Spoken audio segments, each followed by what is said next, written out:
আসসালামু আলাইকুম রহমতুল্লাহি ওয়া বারাকাতুহু। আজকে আমি আল্লাহর ঘর বাইতুল্লাহতে যাওয়ার কিছু কথা বলবো। আল্লাহ পাক যাতে করে আমাদেরকে বাইতুল্লাহ নিয়ে যান, কারণ আমাদের তো মনে অনেক আশা বাইতুল্লাহ যাওয়ার, কিন্তু আমাদের তৌফিক নাই যে বাইতুল্লাহ যাওয়ার মতো ওই খরচ আমাদের কাছে নাই। আল্লাহ পাক যাতে করে আমাদেরকে বাইতুল্লাহ পর্যন্ত নিয়ে যান, কারণ হজের মৌসুম যখন আসে তখন যারা আশিক রসুল থাকে তাদের অন্তরের মধ্যে জ্বালা উঠে যায়।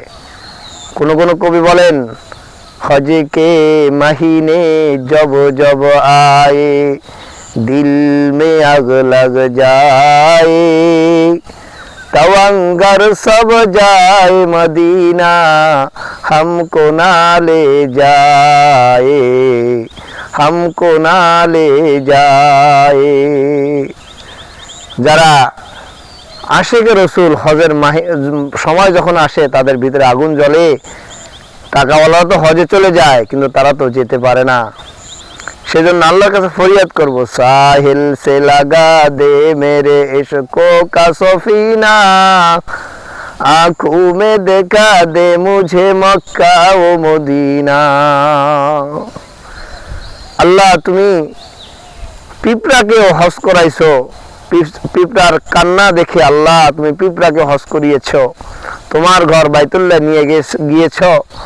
আয় আল্লাহ, কবুতরের উপরে উঠাইয়া তাকে তুমি নিয়ে গিয়েছ। আল্লাহ, আমি তো আশরাফুল মাখলুকাত। আল্লাহ, আমার ভিতরে তো তোমার ঘরে যাওয়ার মতো আয় আল্লাহ প্রেম ভালোবাসা আমার ভিতরে বিদ্যমান আছে। আল্লাহ, আমার তো মনে চায় আল্লাহ তোমার কাছে একটু হাজিরা দিতে।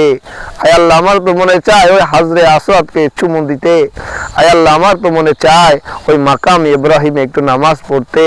আয় আল্লাহ, আমার তো মনে চায় আয় আল্লাহ জমজমের কূপটা দেখতে। আয় আল্লাহ, আমার তো মনে চায় আয় আল্লাহ মিজাবে রহমত দেখতে। আমার তো তোমার ঘরে নিদর্শনগুলো দেখতে মনে চায়। আয় আল্লাহ, আমার তো তৌফিক নাই মালিক, তোমার কাছে তো সব কিছু আছে।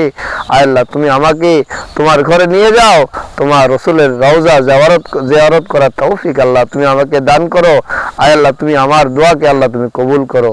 আয় আল্লাহ, তুমি তোমার ঘরে নিয়ে আয় আল্লাহ তুমি সহি সালামতে আল্লাহ হজ উমরা করো।